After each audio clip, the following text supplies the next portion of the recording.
9장 30절에서 33절까지 함께 교독하죠. 그러나 주께서 그들을 여러 해 동안 참으시고 또 주의 선지자들을 통하여 주의 영으로 그들을 경계하시되 그들이 듣지 아니하므로 열방 사람들의 손에 넘기시고도 주의 크신 긍휼로 그들을 아주 멸하지 아니하시며 버리지도 아니하셨사오니 주는 은혜로우시고 불쌍히 여기시는 하나님이시니 우리 하나님이여 광대하시고 능하시고 두려우시며 언약과 인자하심을 지키시는 하나님이여 우리와 우리 왕들과 방백들과 제사장들과 선지자들과 조상들과 주의 모든 백성이 아수르 왕들의 때로부터 오늘까지 당한 모든 환난을 이제 작게 여기지 마옵소서. 그러나 우리가 당한 모든 일에 주는 공의로우시니 우리는 악을 행하였사오나 주께서는 진실하게 행하셨음이니이다. 아멘. 성도 여러분, 하나님께 간절히 구하며 오랜 시간 기도했던 제목이 있습니까? 밤잠을 이루지 못하고 눈물로 간구하며 하나님 이 문제만 해결되면 더 이상 바랄 게 없습니다라고 부르짖어 기도한 적이 있습니까? 그리고 마침내 그토록 바라던 응답을 받고 그 문제가 해결되는 기적을 맛보았을 때 여러분은 어떠셨습니까? 세상을 다 얻은 것처럼 기쁘고 감격했을 것입니다. 그런데 우리는 이러한 기도 응답 이후에 이상한 경험을 합니다. 그토록 원했던 응답을 받고 내 삶의 요건들이 채워졌음에도 시간이 지날수록 마음 한구석이 허전함과 공허함에 빠져들기도 합니다. 왜 그럴까요? 간절히 기도한 제목이 응답을 받았음에도 어느 순간 마음이 공허해지는 이유가 무엇일까요? 특별히 치열한 싸움, 영적 싸움 속에 하나님께 부르짖고 눈물로 애타게 부르짖어 구한 기도의 제목이 응답을 받고 그리고 기뻐하고 감사하고 감격하였는데 어느 시간이 흐르고 나서 내 마음이 공허해지는 이유가 뭘까요? 우리의 영혼은 단지 육적인 필요와 소원이 채워지는 정도로 만족할 수 없는 훨씬 더 고귀하고 위대한 존재이기 때문입니다.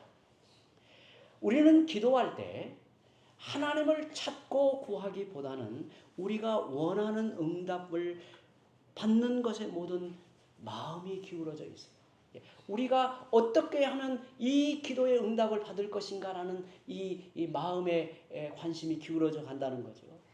하나님과의 인격적인 관계, 그 친밀함을 누리는 것보다 우리 손에 쥐어질 결과물에 더 몰두하는 경향이 있습니다. 응답하시는 하나님의 얼굴을 구하는 게 아니라 오로지 하나님의 응답에 더 관심이 가는 겁니다.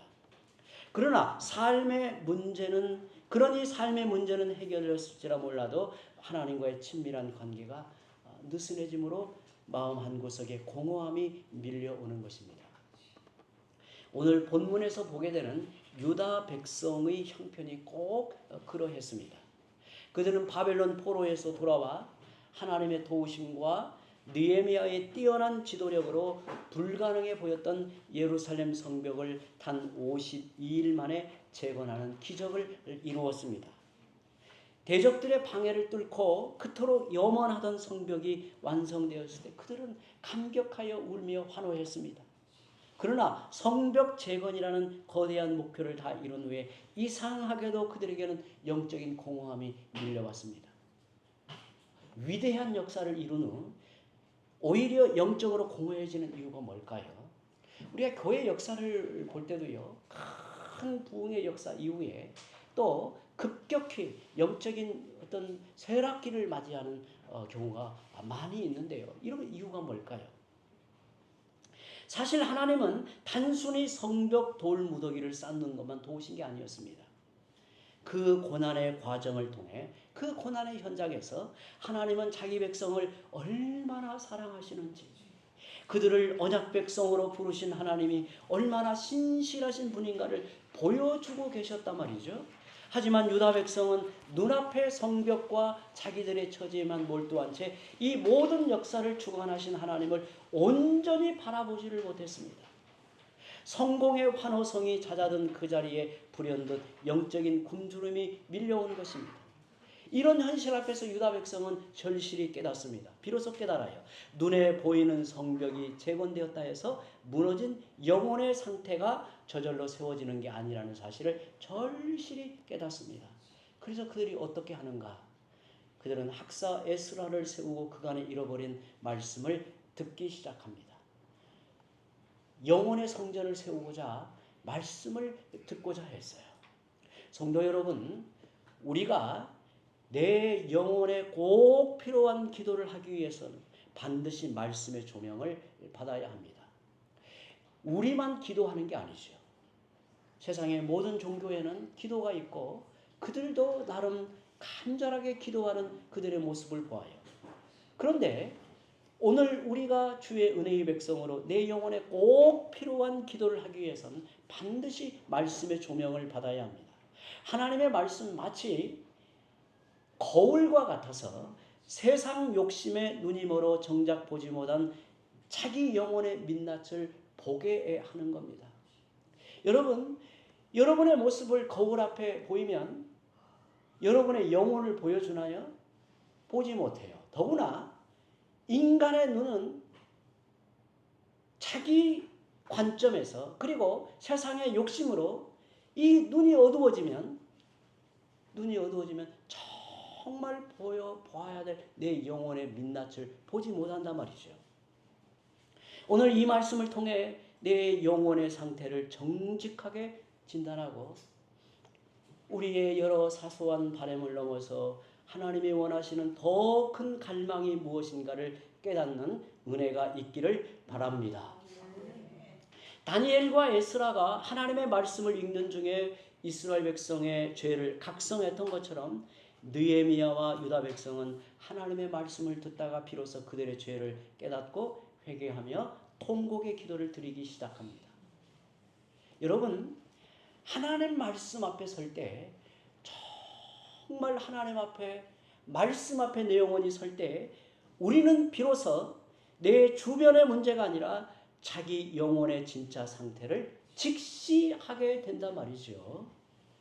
드디어 허세를 버리고 자기 영혼에 대한 인식이 생깁니다. 우리 영혼의 절실한 기도는 사소한 환경의 변화를 구하는 게 아니라 말씀에 비친 자기 영혼의 상태를 있는 그대로 하나님께 아뢰는 것입니다. 하나님이 우리에게 원하시는 궁극적 갈망의 기도는 내 영혼을 하나님 앞에 아뢰어 은혜를 구하는 것입니다. 다니엘, 에스라, 느헤미야는 모두 말씀에 비추어 이스라엘의 영적 상태를 진단하고 그들을 위해 기도했습니다. 우리는 정작 내 영혼의 상태는 쏙 빼어놓고 주변의 문제만을 구할 때가 많지만 하나님은 우리 영혼의 상태에 더 많은 관심을 가지고 있단 말이죠. 기도할 때마다 너의 영혼을 내게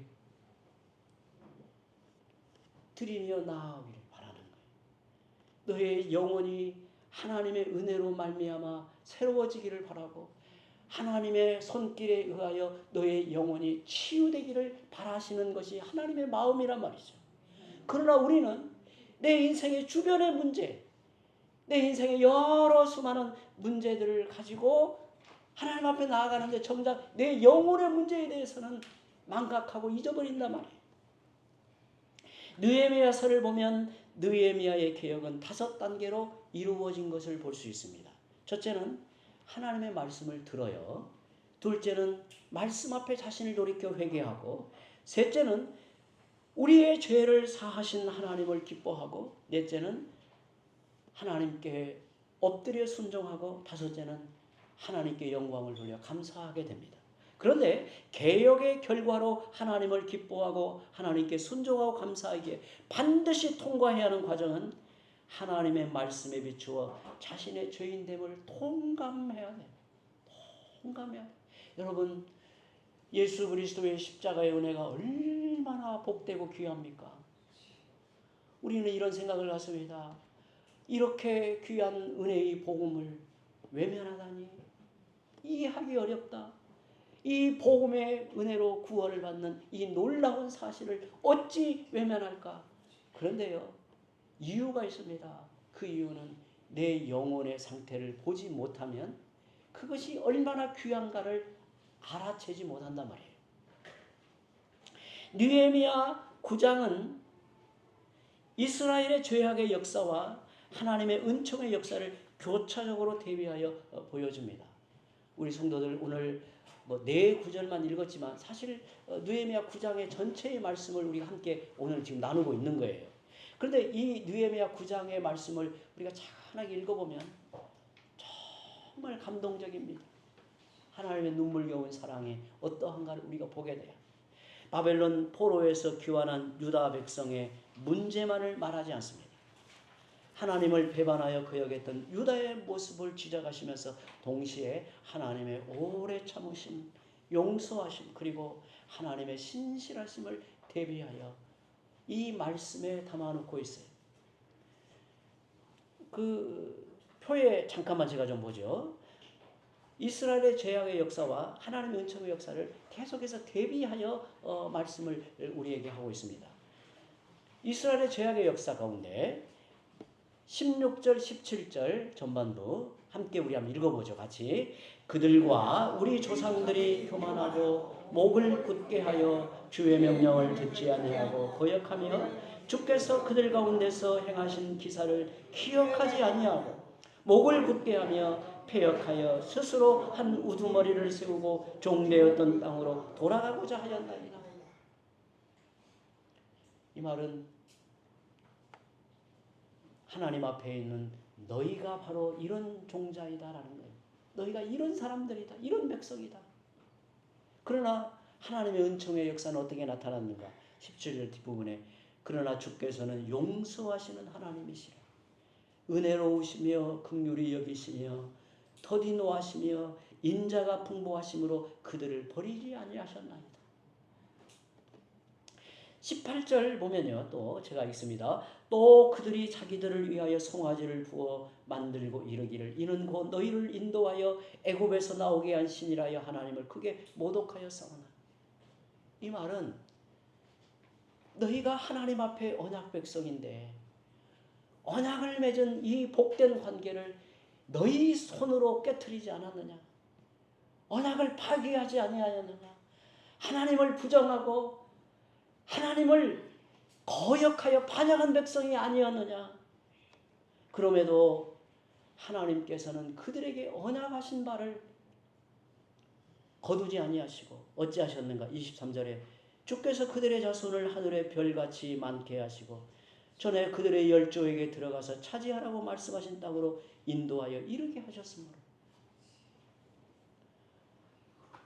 반역한 백성, 언약을 깨뜨리고 지 마음대로 멀리 떠나가버린 이스라엘 백성을 하나님은 참아 버리지 아니하시고 여전히 그들 가운데 나타내신 언약을 유효하다 하시면서 하나님의 은혜를 이렇게 나타내셨다는 거예요. 여러분, 그때 유다 백성은 어떤 마음이 들었을까요? 이런 하나님의 말씀 앞에, 은혜 앞에 어떤 마음이 들었을까요? 자기들의 배은 망덕한 모습과 하나님의 신실한 사랑을 번갈아 볼수록 그들은 어떤 마음을 품게 되었을까요? 하나는 자기 자신의 죄에 대한 통곡이요, 또 하나는 하나님의 신실한 사랑에 대한 감사와 감격일 것입니다.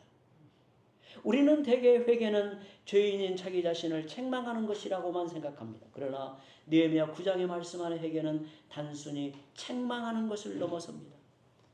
하나님의 시각으로 자신을 살피라는 거예요. 회개는 다른 게 아닙니다. 내 관점에서, 내 시각에서 나의 문제를 보려 하지 말고 하나님의 시각에서 내 자신을 들여다보고 살피라는 거예요. 그리고 하나님께 돌이키라는 거예요. 그래서 우리 모두는 회개하는 백성이고 회개함으로 은혜를 입는 백성이에요. 우리 모두는 죄인된 우리의 모습과 그럼에도 불구하고 우리를 한결같이 용서하고 기다리시는 하나님의 모습을 번갈아 볼 때 우리 안에서 죄인된 모습을 버리고 싶은 열망이 끌어오르게 됩니다. 동시에 하나님을 기쁘시게 하고픈 열망이 일어납니다. 이 두 가지 열망이 우리 안에서 끌어오를 때 우리 영혼이 깨끗해지기 시작하는데 이를 가리켜 영혼의 정화라고 하는 거예요. 다른 말로 하면 내 인생의 주변에 여러 구함을 넘어서 더 큰 갈망을 갖게 되는 것입니다. 내 안에 거룩한 갈망, 더 큰 갈망을 갖게 되는 것입니다. 우리 영혼의 절실히 필요한 기도는 우리가 하나님께 원하는 자잘한 구함보다 하나님이 우리에게 원하시는 더 큰 갈망을 구하는 것입니다. 하나님께서 우리에게 말씀하십니다. 너희는 사소한 바람이 이루어지는 것으로 만족하며 살아갈 수 없다. 너희는 그보다 위대한 존재들이다. 그러니 나와 더욱 깊은 영적 교제를 누리며 살아가기를 바란다. 하나님은 그분이 원하시는 영적 교제를 우리도 원하게 하십니다. 그것이 바로 더 큰 갈망이라고 하는 거예요. 여러분, 우리는 하나님을 알아갈수록 하나님과 대면하여 그 인격의 교제가 깊어갈수록 하나님과의 관계가 친밀해질수록 하나님을 갈망하여 목마른 사슴과 같이 시냇물을 찾는 사슴과 같이 하나님을 갈망해요. 하나님을 찾고 구해요. 내 인생의 필요 속에서 우리에게 은혜를 베푸시는 그 하나님의 얼굴을 바라본단 말이죠. 내 인생의 주변에 자잘한 구함을 넘어서 내게 은혜 베푸시는 하나님의 손길 가운데서 하나님의 얼굴을 바라보고 하나님을 구하고 찾아갑니다. 여러분, 이스라엘 백성이 죄를 범하고 하나님께 돌이켜 회개한 후 또다시 돌아서서 죄를 범하고 하나님 앞에 회개하는 것을 반복하면서 어떤 마음이 들었을까요? 그들에게 죄가 더 좋아졌을까요? 여러분, 신자들은요, 죄를 안 짓는 게 아니에요. 죄를 짓습니다. 깨달으면 다시 회개하고, 그러나 연약하여 또 죄를 짓습니다. 그리고 하나님 앞에 회개합니다. 이런 과정에서 우리는 죄를 좋아하는 게 아니라 죄를 미워하고 연약한 우리의 본성을 하나님 앞에 나아가 은혜를 구하며 하나님 앞에 바로 서려고 하는 거예요. 이스라엘 백성이 처음에는 하나님보다 죄를 더 좋아했을 것입니다. 그러나 한결같이 용서를 베푸시는 하나님의 은총의 역사를 경험할수록 죄보다 죄를 용서해 주시는 하나님을 더욱 사랑하게 되지 않았을까요? 이게 신자의 성향이 되는 거예요. 이 땅의 모든 인생은 죄를 좋아해요. 죄와 친밀해요. 죄를 지을 수밖에 없는 인생으로 태어나요.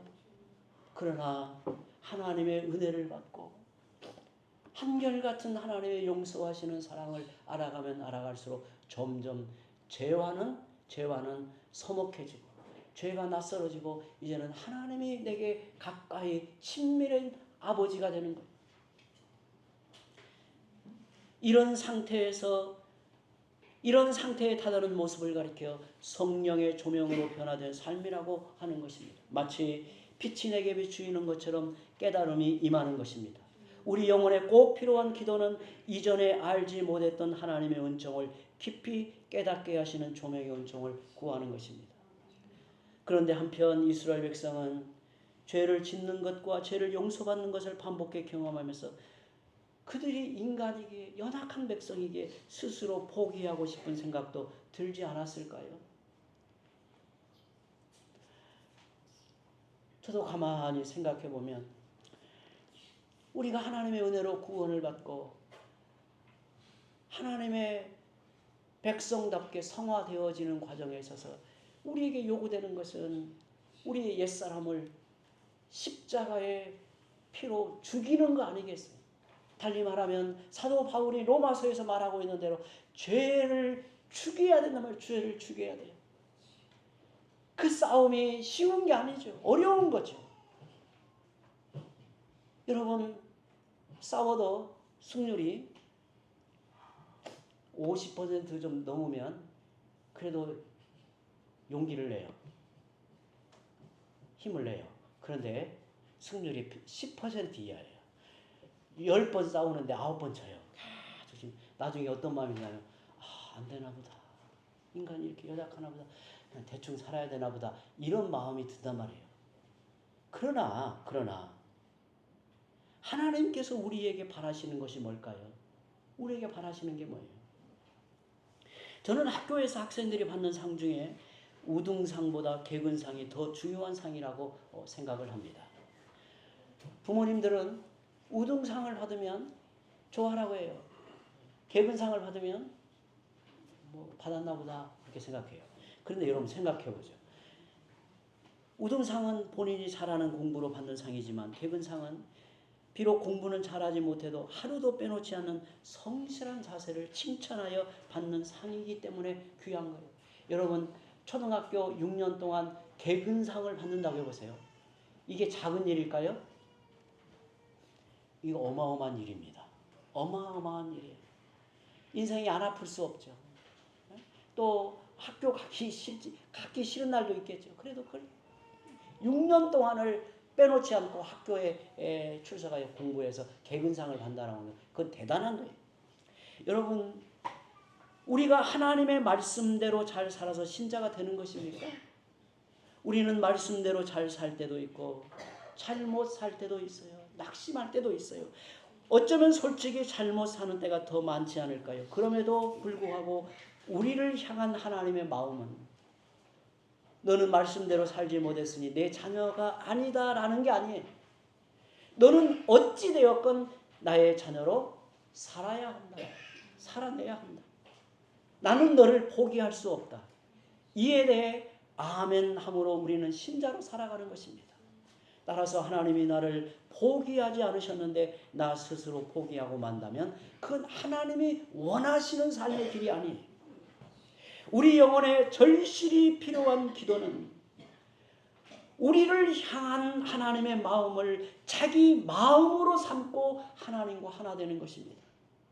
이를 위해 무엇보다 먼저 지난날 나의 죄로 인한 실수와 연약함을 깊이 돌아보십시오.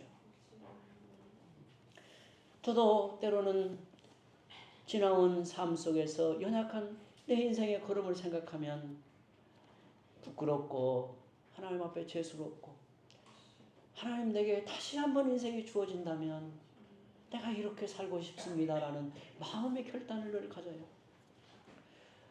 우리가 한번 하나님 앞에 회개하면 아예 그것이 싹 잊어버리나요? 그렇지 않아요. 우리는 또 하나님 앞에서 후회하고 그래서 하나님 은혜가 필요합니다. 은혜만을 붙듭니다. 나는 은혜 안에서 장성할 수 있습니다. 그리고 은혜 안에서 견고한 신자로 서갈 수 있습니다. 라는 믿음의 고백을 하나님 앞에 하는 거예요. 연약함을 포기해.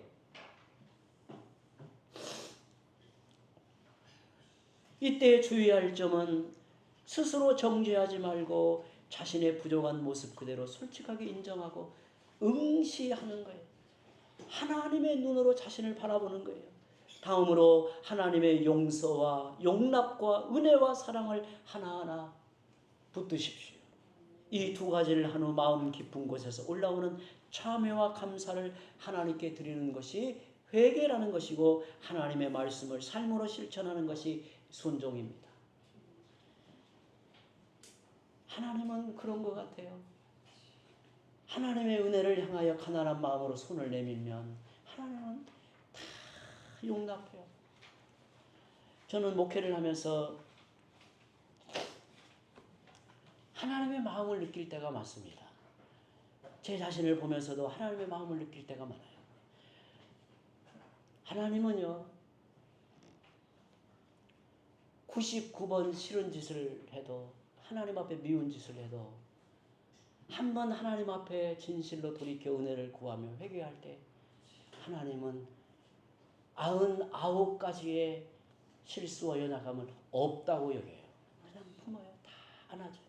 그리고 그 인생을 새롭게 힘을 줘요. 일으켜 세워서 참 신자로서 그리고 하나님 앞에 위대한 신자의 인생을 살아가도록 그에게 무한한 은혜와 복을 베풀어요. 느헤미야는 유다 백성과 더불어 하나님의 은총의 역사 앞에서 자기들의 죄인됨을 인식하는 동시에 그보다 더 크신 하나님의 은총을 확신하고 받아들입니다. 자기들의 죄를 통곡하며 아파하지만 거기에 머무르지 않고 하나님의 용서와 사랑을 참으로 기뻐하며 회개와 순종함으로 언약을 갱신하는 자리에까지 나아갑니다. 이게 대단한 겁니다. 여러분, 오늘 본문 33절에 우리에게 그들의 위대한 신앙 고백을 이렇게 들려줍니다.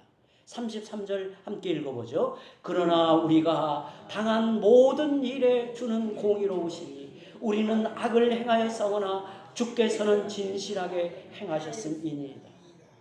유다 백성은 끊임없이 거역했지만 하나님은 오랜 세월 참으시며 선지자들을 보내어 주의 영으로 그들을 경계하셨다고 합니다. 그럼에도 듣지 않아 대적들의 손에 넘겨지는 고난을 당했을 때 그들은 하나님을 원망하지 않았습니다. 오히려 우리는 악을 행했으나 주님은 진실하게 행하셨습니다라고 스스로 죄와 허물을 깊이 자각을 해요. 여러분, 죄와 허물을 자각하는 것이 하나님의 은혜입니다. 여러분, 그것이 하나님 앞에 거룩함이에요. 우리가 하나님 앞에 의의 능력을 힘입는다라고 하는 것은 바로 그거예요. 이제 그들은 눈앞의 성벽이라는 현실의 문제를 넘어 하나님과의 깨어진 관계를 회복하는 더 큰 갈망의 자리로 나아간 것입니다. 이제 우리도 이 말씀의 도전 앞에 결단해야 합니다. 언제까지 문제 해결의 기도에만 매달려 정작 자기 영혼의 황폐함을 방치하시겠습니까? 기도 응답의 결과에만 신경을 쓰느라 응답하시는 하나님의 얼굴을 놓치고 있지는 않습니까? 내 인생의 주변의 문제로 공허한 게 아닙니다. 내 영혼이 하나님과 멀어져 있기에 영혼의 공허함을 느끼는 겁니다. 무엇보다 하나님을 깊이 갈망함으로 하나님의 은총을 맛보며 살아가는 성도들이 되시기를 바랍니다. 이제 함께 기도합니다.